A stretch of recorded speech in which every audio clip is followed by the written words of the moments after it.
começar pela pior de todas, aquela que nem solução tem, tão ruim que ela é. Certo? E que é lamentável, né, cara? Se tu pega um aluno bom, o aluno ruim, ele vai olhar, não sabe o que fazer, vai chutar um e deu.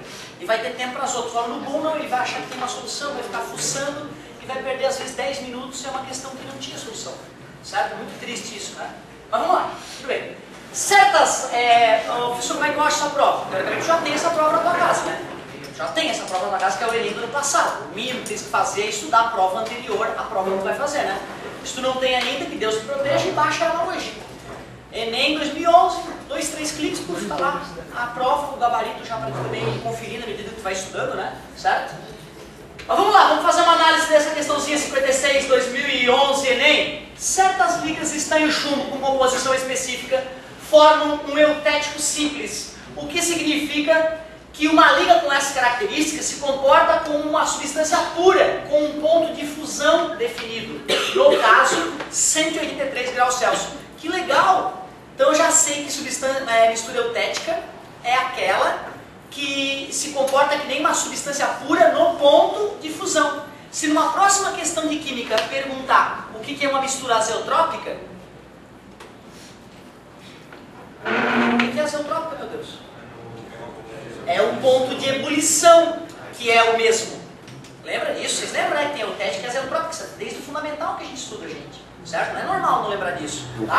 E se essa aqui nos lembrou que a mistura eutética é aquela que o ponto de fusão é constante, eu já lembrei por eliminação que a azeotrópica é aquela mistura que o ponto de ebulição é que é constante. Beleza? Então eu estou te dando essa dica para te ver como às vezes a resposta em uma questão está em outra.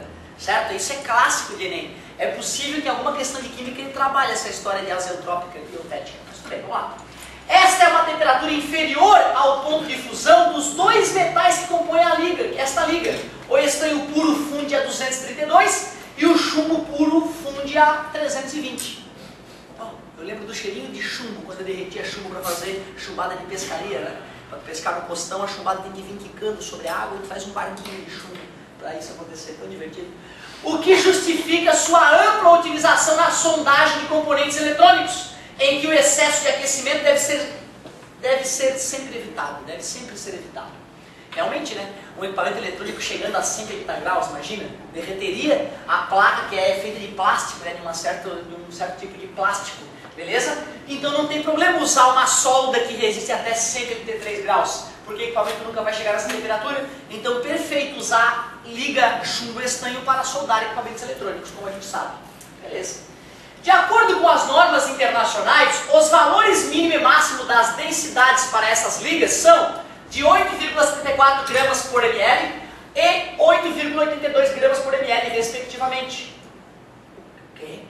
Quer dizer que se eu vou na bodeguinha da esquina ali e peço, amigo, fio de solda, por favor, estanho chumbo, ele me traz um potinho enrolado com fio, e se eu fizer a análise da densidade, vai dar entre 8,74 e 8,82 gramas por ml. Pô, então tu vê, né, cara, mesmo abrir uma empresinha de fundo de quintal que fabrique fio de estanho chumbo para solda, tem que ter toda uma norma técnica por trás da fabricação, né, porque senão os órgãos responsáveis pelo controle podem ir lá e tirar o lote da tua empresa do mercado em função de não ter obedecido às normas técnicas internacionais. Pô, que legal, a ciência realmente é uma coisa organizada, hein? As densidades do estanho e do chumbo são 7,3 gramas por ml e 11,3 gramas por ml, respectivamente. Legal. Um lote contendo 5 amostras de solda, estanho e chumbo foi analisado por um técnico por meio da determinação de sua composição percentual em massa, cujos resultados são mostrados no quadro a seguir. A primeira amostra tinha 60% em massa de estanho, 40% em massa de chumbo. A segunda amostra, 62 e 38, e assim por diante. Com base no texto e na análise realizada pelo técnico, as amostras que atendem às normas internacionais são... Peraí. Sem fazer conta, deixa eu analisar primeiro. 1 e 2, será que 1 e 2 é uma resposta possível? 1 é 60 e a 2 é 62. Tem algum valor entre 60 e 62?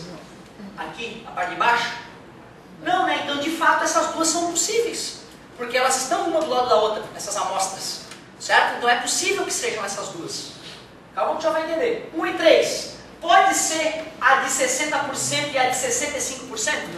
Não, porque se essas duas fossem aceitas internacionalmente, essa também seria e essa também seria. Concorda que a letra B é um absurdo? E mesmo sem saber nada de nada, o cara sabe que não dá para assinalar. Letra C, 2 e 3, 2 e 4, perdão. Pode, né? 62 e 63, certo? Pode. Beleza. 3 e 5, 65 e 59. Se essas duas são aceitas, todas seriam aceitas. Concorda comigo? Um absurdo. Letra E, 4 e 5, 63 e 59. Não. Se essas duas fossem aceitas, 60 e 62 também seriam. Então agora a gente só tem duas possibilidades. A letra A e a letra C. Beleza? Certo? Pois é, aí o que o cara vai ter que fazer para confirmar? Tem que fazer a conta, né, cara? Não tem jeito, o cara tem que fazer a conta. Certo? O cara tem que ir lá e calcular quanto que vai dar a densidade, por exemplo, dessa aqui, ó. Só uma delas basta, né? Se calcular uma delas e der, quer dizer que a outra vai dar que está do lado e é a certa. Se não der, quer dizer que são as outras duas. Concorda comigo? O problema, querido, é que se tu calcula todas, nenhuma dá. Tu tá vendo, cara? O cara que sabe calcular, ele vai perder o tempo para calcular. Aí ele calcula e vai dar errado. Aí ele vai pensar e já vai ver. Se o cara é bom, ele vai olhar e vai ver. Essa questão está furada. Só que se ele não é tão bom para ver que ela está furada, ele vai ficar fuçando na questão, cara. Ele vai fuçar, ele vai errar na vírgula. Ele volta, passou 15 minutos, o cara está naquela questão. E ele é um cara bom até. E o ruim? O ruim olhou, sei lá. Ah, e foi para a próxima. Então, na verdade, cara, essa questão é a questão que privilegia quem é ruim. Olha só o tamanho da incompetência do elaborador desta questão específica. As outras são razoáveis até, mas esta é um absurdo. E ela não foi anulada, cara. Ela não foi anulada, não. Foda-se, o aluno que se foda. Letra C e acabou. E o mais próximo ainda seria a letra A da realidade. Legal, neném! Uhul! Bom, resumindo, meu querido, tem que ir preparado para ter uma questão de merda lá. Tá errada a questão e tu negar. Isso aqui é encrenca. Vai pra próxima. E deixa pro final. No final, tu volta nas pesadas para ver se dá para resolver. E se tu der zebra, pode ter questão mal feita, errada, que nem solução tem. Claro que eu quero te mostrar como é que se faz a continha, entendeu? Só para tu sentir como é que faz a conta. Vamos fazer a continha aqui, ó. Beleza. Que beleza. O negócio é o seguinte, o que é densidade mesmo? Massa sobre volume. Beleza, massa sobre volume. Só que se essa densidade nasce da mistura de dois materiais, eu vou considerar duas massas e dois volumes, tudo bem para vocês? Vai ficar assim, ó, vê se tu concorda comigo.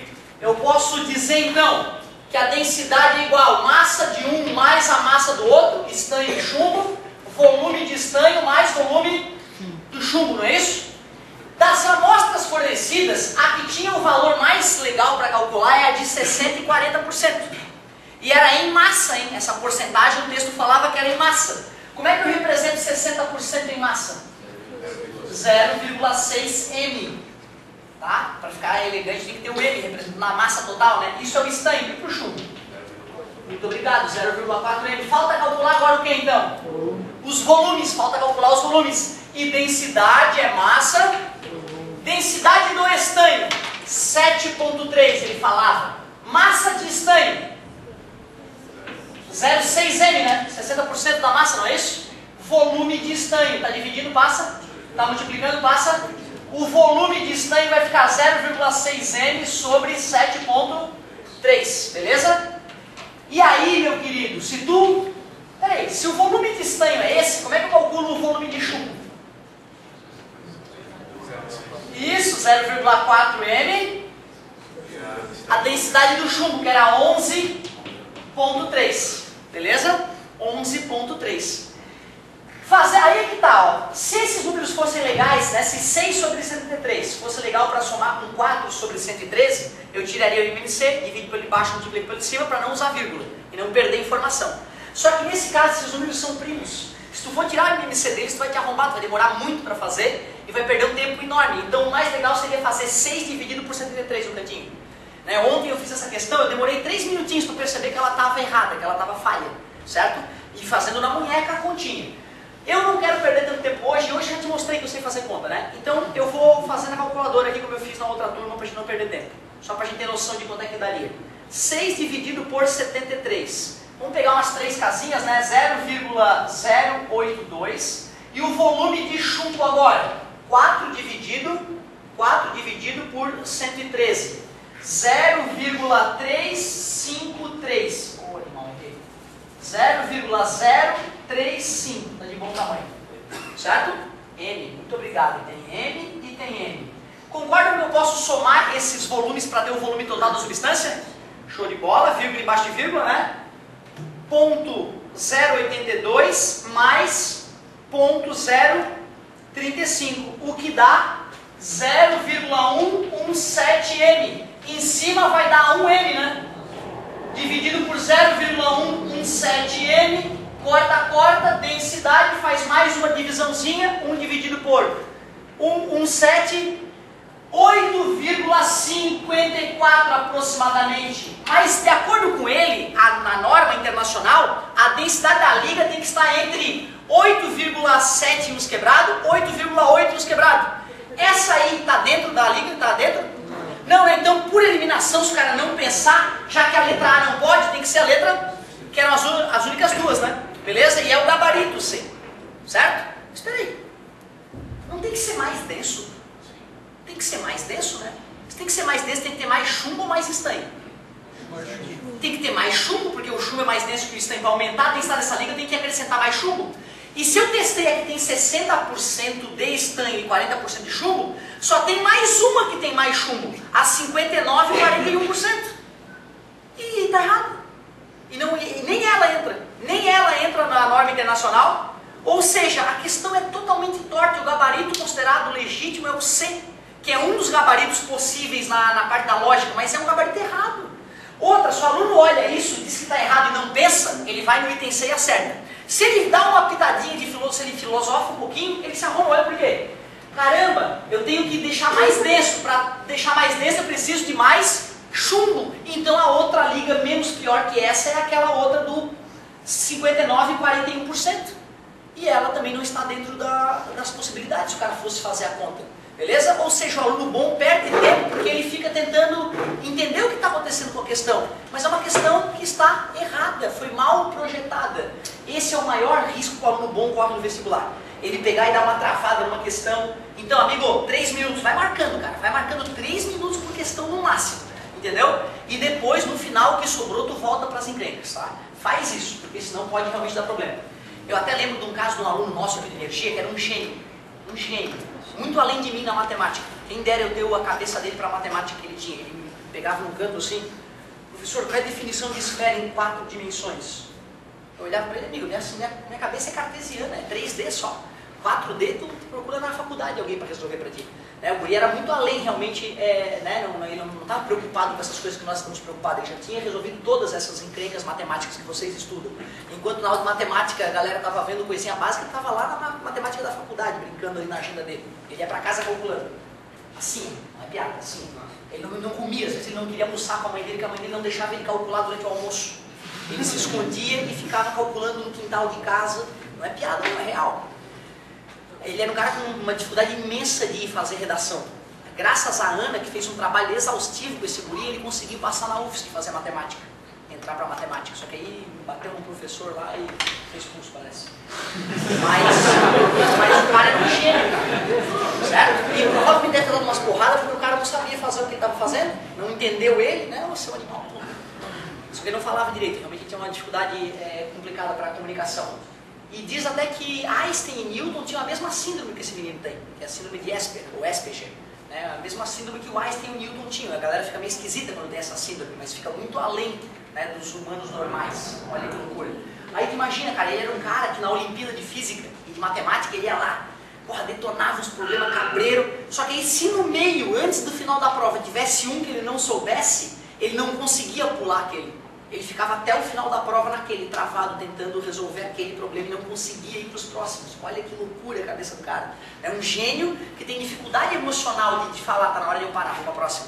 É isso que tu não pode cometer. No Enem, pode ter questão maldita, pode ter questão que nem solução tem direito. Deu problema, ficou cabreiro, próxima. Esse talvez seja uma dica bem importante, beleza? Lamentável ter acontecido isso, né? Lamentável depois não ter sido anulada e fartamente comunicada à comunidade o erro, explicar bonitinho, né? Isso é uma pena, Mas o próprio ministro da Educação falou agora há pouco que não bota a mão no fogo pelo Enem. Não, o Enem não bota a mão no fogo, pode acontecer qualquer coisa. Porra, o ministro da Educação está falando isso pro Enem? Meu Deus, coitado do Enem. Então tá. Vamos para a próxima, galerinha. Te prometo que depois dessa encrenca não vai ter nada mais complicado, terrível, não. Vai ser umas continhas honestas, certo? E tu viu, cara, que de repente era melhor tu tentar matar a questão por lógica, né? Por bom senso, do que fuçar e fazer muita conta. Essa aí diria que foi o único realmente desastre desse ano. Vamos ver outras questõezinhas. Depois dessa eu quis... A 57 já foi a da guitarra, né? Foi no ontem, né? Ela é muito boa, também não vale a pena para hoje, galerinha. 59, essa aqui eu acho que é legal. Uou! Essa aqui é uma questão com mais cara de vestibular, essa 59. Essa 59 ela tem mais cara de vestibular. Em um manual de um chuveiro elétrico são encontradas informações sobre algumas características técnicas ilustradas no quadro, como a tensão de alimentação, a potência dissipada, o dimensionamento do disjuntor ou fusível e a área da seção transversal dos condutores utilizados. A área da seção transversal dos condutores utilizados. Ah, tá, para conectar no chuveiro, né? Tem que ter uma espessura do fio para o fio não derreter. Legal. Uma pessoa adquiriu um chuveiro do modelo A e ao ler o manual verificou que precisava ligá-lo a um disjuntor de 50 amperes. No entanto, intrigou-se com o fato de que o disjuntor a ser utilizado para uma correta instalação de um chuveiro do modelo B deveria possuir amperagem 40% menor. Realmente, ó, do modelo A, 50 amperes o fusível, o disjuntor, e 30 amperes o modelo B. Aí o cara, pô, que estranho, por que será? Considere-se os chuveiros de modelos A e B, funcionando à mesma potência, 4.400 watts. A razão entre suas respectivas resistências, RA e RB, que justifica a diferença de dimensionamento dos disjuntores, é mais próxima de razão. Que é razão mesmo? A divisão, ele quer divisão entre as resistências, não é isso? Falou em potência elétrica, galera. Qual é a fórmula que vem na tua cabeça? Beleza? P igual a V vezes I. Parabéns. Potência elétrica, P igual a V vezes I. Então, tudo bem, vou começar por aqui. P igual a V vezes I. Só que eu quero saber a voltagem dos chuveiros? Não, eu quero saber a resistência. Como é que eu vou trocar V por R? Isso, vai ficar assim mesmo, porque tem o famoso V igual a R vezes I. Lembra que elas iam fazer amor, eu falei? Aí fica R vezes I, e o filhotinho é R vezes I ao quadrado. Lembra disso? Eu sei a potência do chuveiro, não sei? E sei a corrente que o percorre, não é? Então dá para calcular as resistências. Calcule as resistências e divida uma pela outra. Mas aí vale a pena ter um pouco de calma na hora de fazer a conta, tá? Olha por quê. Potência do chuveiro A. Valeu. Resistência do chuveiro A. Eu não sei corrente que o percorre. 50. Valeu. 50 amperes. Chuveiro B agora. Potência. 4.400. Resistência B. Não sei. Corrente que o percorre. 30 ao quadrado. Cara, se tu for isolar o RA aqui e calcular, isolar o RB aqui e calcular para depois dividir, tu vai perder um tempo gigante. Seria mais legal tu simplesmente dividir uma equação pela outra. Aí vai aparecer RA sobre RB, concorda comigo? Aí é só isolar. Quanto é que é um número dividido por ele mesmo? 1 é igual RA sobre RB, né? E aqui ficou 50 vezes 50, que divide 30, vezes 30, corta os zeros, 3 vezes 3, 5 vezes 5, o 9 que está na parte de baixo passa para cima, não é isso?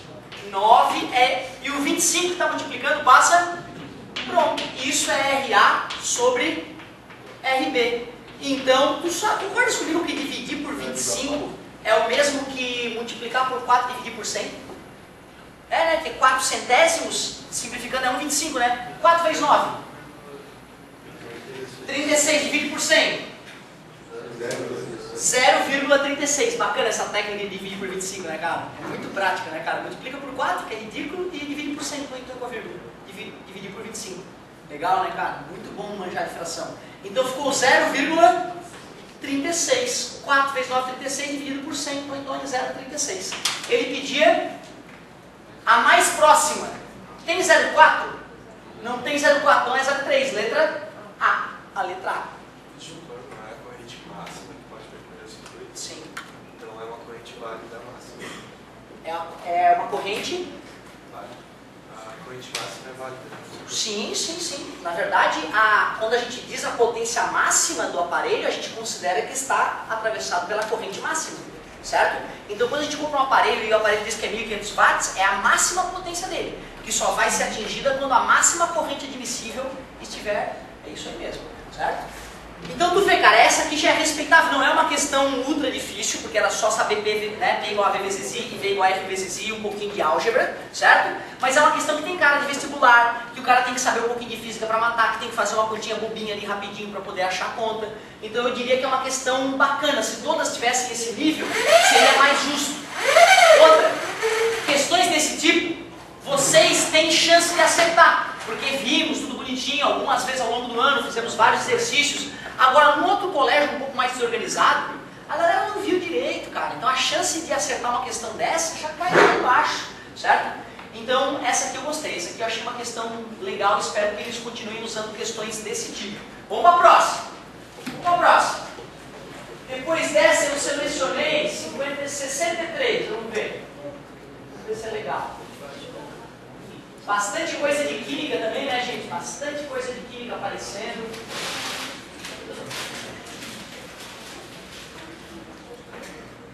Essa questão é uma questão inteligente, não envolve cálculo, mas é uma questão inteligente essa. Daria para usar o V ao quadrado sobre R? Um era 127 volts, o outro era 220, né? Ó, legal a colocação do colega, galera. Na questão anterior dava para usar P igual a V ao quadrado sobre R. O problema é que o V elevado ao quadrado dá um número bem pior de trabalhar. Então seria mais legal trabalhar com P igual a R e ao quadrado. Mas ótima colocação, poderia sim. Muito bom. Mais uma então. Essa aí eu achei bem inteligente essa questão, cara. Essa aí eu tenho que tirar o chapéu, dá uma olhada. O processo de detalhe, tá, pessoal? Em HD, dá para ler. Como eu gravo para mim em HD, um dia eu espero que a internet brasileira admita, né, os vídeos em HD. Então daqui a 10 anos tu pode rever a tua aula em HD, cara. Olha que legal. Nossa, né? Tem lá no site rever aquela aula que tu assistiu 10 anos atrás em HD. Vai ser legal.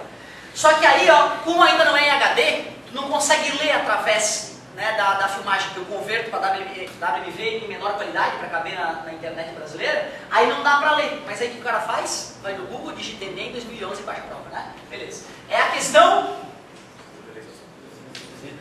63, é isso. O processo de interpretação de imagens capturadas por sensores instalados a bordo de satélites que imageiam determinadas faixas ou bandas do espectro de radiação eletromagnética, baseia-se na interação desta radiação com os objetos presentes sobre a superfície terrestre. Imageio, eu nem sabia que existia essa palavra. Olha que legal. Esse é o lado bonito do Enem, né, cara? Que é tá lendo e tá aprendendo naquela hora, certo? Né? Se bem que era para o cara ver se já aprendeu, né? Não era para aprender durante o Enem, era para ver se aprendeu. Tudo bem, tá legal. Uma das formas de avaliar esta interação é por meio da quantidade de energia refletida pelos objetos. É verdade, né? Aquilo que o objeto reflete tem a ver com o que o cara é feito, certo? Inclusive na questão das cores de ontem, que a gente vai acabar passando por ela rapidinho hoje, a gente falava disso. Vou interacionar. A relação entre a refletância de um dado objeto e o comprimento de onda da REM é conhecida como curva de comportamento espectral, ou assinatura espectral do objeto, como mostrado na figura, para objetos comuns na superfície terrestre. Lembra que eu te falei que dá para determinar a composição de uma estrela? Daqui da Terra, tu pega a luz que vem dela, examina a luz que vem dela entrega quais são os materiais que a compõem. Lembra disso? É interessante. E olha lá, ele colocou então a refletância. Refletância seria o quê? Quanto que reflete, né? Apesar de não ser uma palavra comum do nosso ensino médio, é o quanto reflete. E o comprimento de onda. Então tu vê que dependendo do tipo de material, água, asfalto, solo, concreto ou grama, reflete mais ou menos. De acordo com as curvas de assinatura espectral apresentadas na figura, para que se obtenha a melhor discriminação dos alvos mostrados, convém selecionar a banda correspondente a que comprimento de onda em micrômetros? Deixa eu levantar um pouquinho ali. E aí, qual será o comprimento de onda que nos permite melhor distinguir os alvos que esse satélite está mirando? 0,4 a 0,5, com certeza, olha ali. É bom de distinguir os materiais nessa faixa? Não, porque aqueles dois materiais, ó, a grama e o solo arenoso, têm a mesma refletância. Então eu não vou saber, olhando, usando esse comprimento de onda, analisando esse comprimento de onda que chega no satélite, eu não vou conseguir distinguir entre grama e solo arenoso. Concorda comigo? E ele queria fazer a discriminação entre os alvos, não é isso? Então, sem dúvida, essa aqui. Essa aqui, deixa eu ver. Opa, ali, ó, cruzou. Então eu vou confundir solo arenoso e asfalto se eu usar aquela banda ali. Concorda comigo? Vamos tentar outra banda então. Essa tá ótima. Beleza, água, eu vou conseguir distinguir. Asfalto, opa, grama e solo arenoso pode ficar confuso de distinguir, certo? E ele quer conseguir discriminar. Ah, então só pode ser essa. Né? Água, ó que beleza. Asfalto, tranquilaço. Solo... Ih, peraí. Caramba, ali ó, ali tá cruzando, eu vou confundir grama e concreto. Eu não vou conseguir distinguir o que é concreto e o que é grama. Meu Deus, imagina a importância, né, para o cara detectar como é que está a atual situação da vegetação na superfície da Terra, né? Certo? Tem que ser com satélite, tem que ser com esse tipo de equipamento. Então só sobrou aqui a água. A água não aparece. Se não aparece, é água, então. Se não aparece, é água. No satélite. O satélite não capta essa região vindo da água, a água não reflete essa região. Então, se eu estou mirando o satélite e não capto nada vindo daquela faixa, é água que tem embaixo do satélite. Dá para achar água, não dá? Certo? Asfalto fica bem distinto dos outros, ó. Solo arenoso, pô, bem distinto. Concreto, distinto. Grama, lá em cima, dá para distinguir cada um desses materiais? Dá, né? Então, tu vê, é justamente entre 0,8 e 0,9 que eu tenho que usar. Se tivesse mais algum outro tipo de material e tivesse algo tivesse saído. Aí é que tá, ó, tu vê. É por isso que a questão depende dos tipos de material. Por isso que eu tenho que saber o que eu quero achar com o meu satélite, para escolher qual parte eu vou filtrar da luz, da radiação eletromagnética que chega nele. É bem isso mesmo. Né? Inclusive, vale lembrar, quando na Guerra Fria, Estados Unidos e ex-União Soviética estavam tentando a bomba atômica, né? Certo? A única maneira de tu detectar se o cara estava fazendo experiências de bomba atômica era pegando os raios gama emitidos pela explosão, lembra? Né? Fissão ou fusão nuclear. Aí eles inventaram satélites que tinham captadores de raios gama, que antigamente não tinha por que captar raios gama, né? Por que eu vou querer captar raios gama, né? E aí a galera percebeu, então vamos botar em órbita satélites espiões para ficar filmando a ex-União Soviética e ver se sai raio gama de lá. Um desses satélites, cara, ficou com a câmera apontada para o espaço sideral e começou a detectar um monte de raios gama, lembra? E aí assim começaram a descobrir que tem corpos celestes que emitem raios gama o tempo inteiro. As estrelas, né? Que são feitas de fusão, né, nuclear, né? Daí que vem a energia delas. Então, tu vê, a guerra permitiu que o homem conhecesse muito mais o seu universo do que por acaso, né? Imagina quanto tempo demoraríamos para descobrir que vem raios gama de tudo quanto é lugar do espaço sideral, né? Show de bola. Então, parabéns, garoto.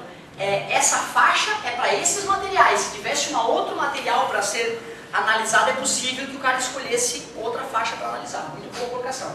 Uma questão que não envolve cálculo, mas envolve uma boa leitura e interpretação de gráfico, certo? Um bom raciocínio. Então, gostei dessa questão aí. Não é uma questão ruim, não. Vamos para a próxima. Vamos para a próxima. Deixa eu ver aqui. Depois da 63, 68.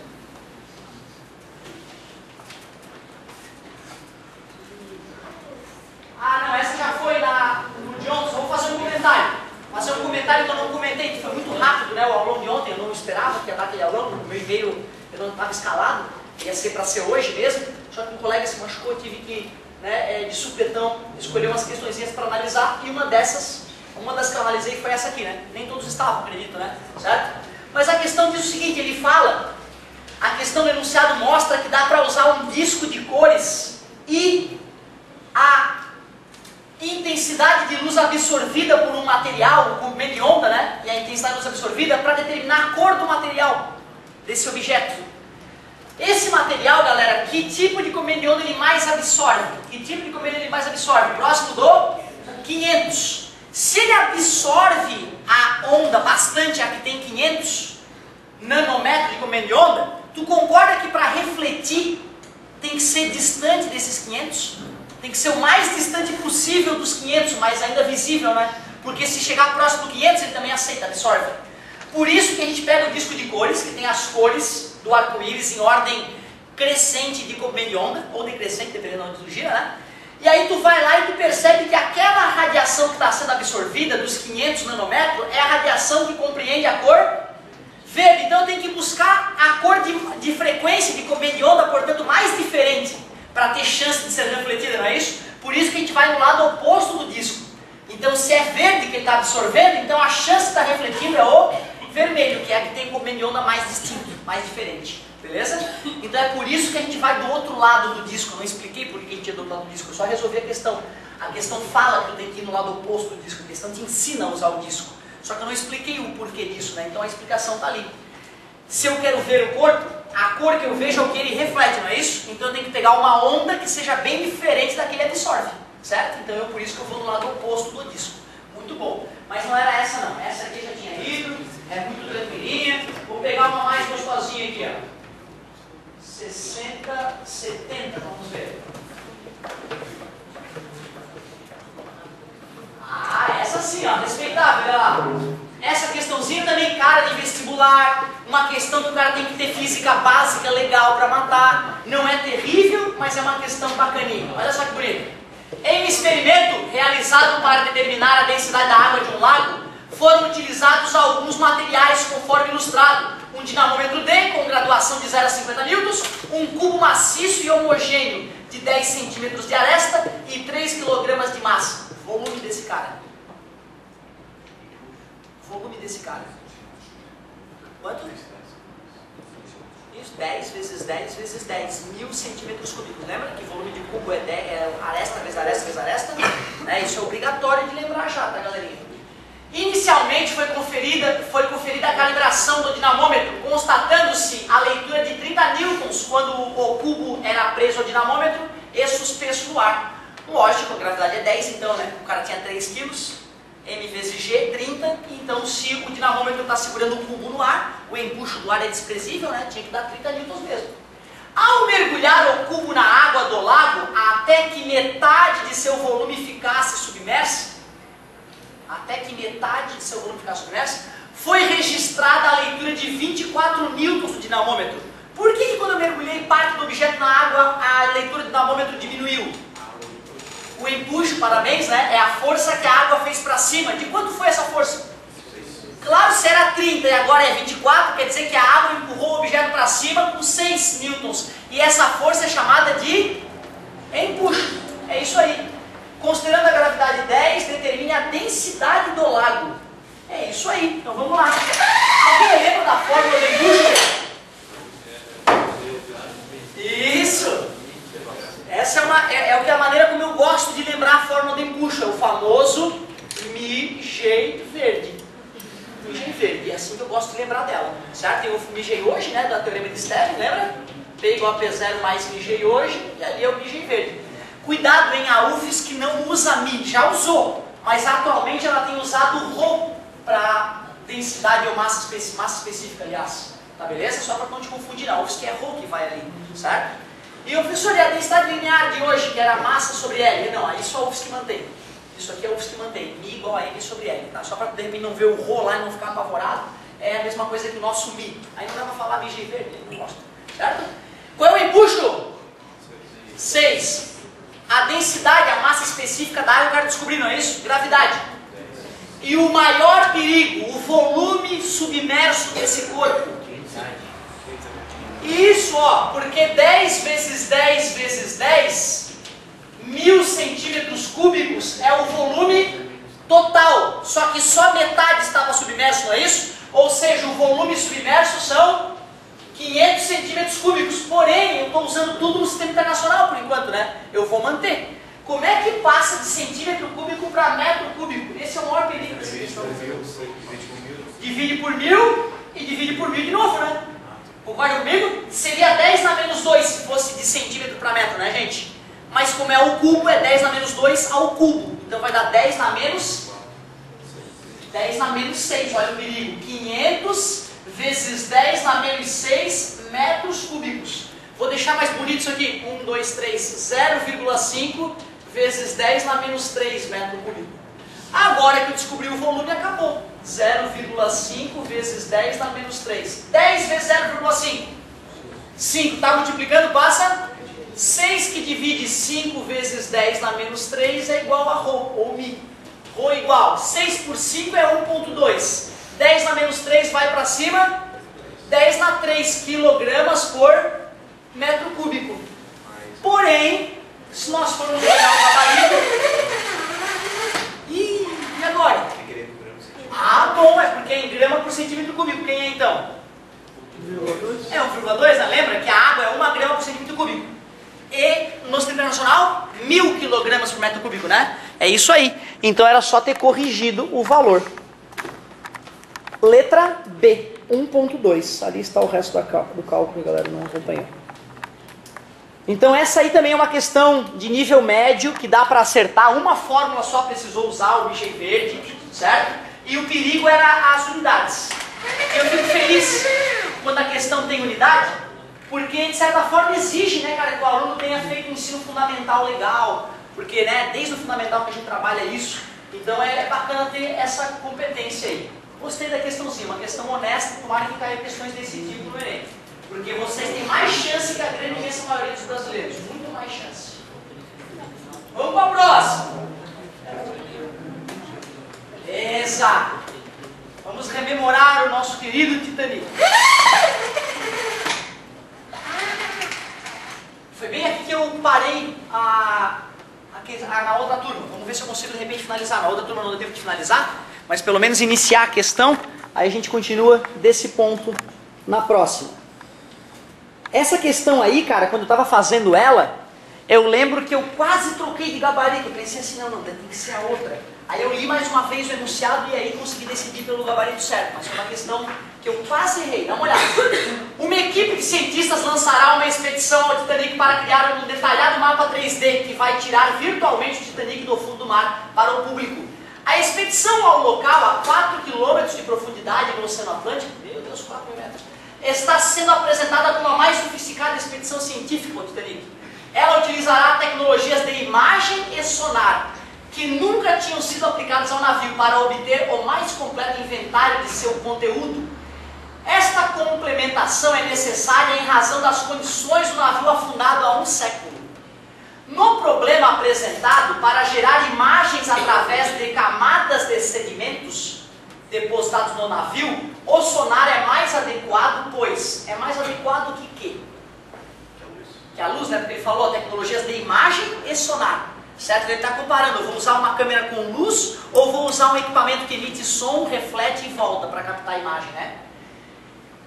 Pois, então ele está dizendo que o sonar é melhor, pois a propagação da luz na água ocorre a uma velocidade maior que a do som neste meio. É até uma informação verdadeira, né? Só que não responde a pergunta, né? O fato de a luz ser mais veloz que o som na água não responde o porquê usar o som e não a luz, certo? Letra B.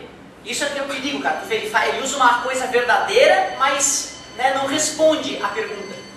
Letra B. A absorção da luz ao longo de uma camada de água é facilitada, enquanto a absorção do som não. A absorção da luz de uma camada de água é facilitada, enquanto a absorção do som não. O som também é absorvido, né? Também é absorvido, certo?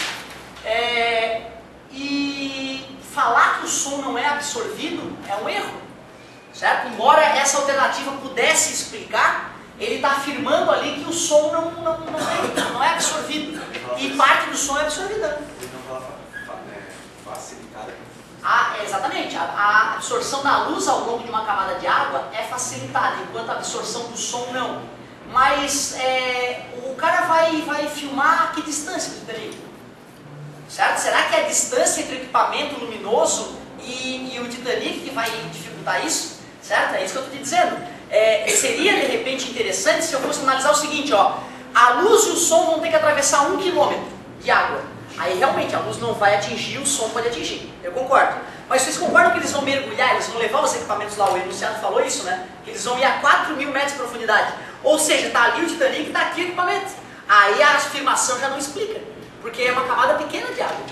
Beleza? Bacana? Parabéns pela colocação. Letra C.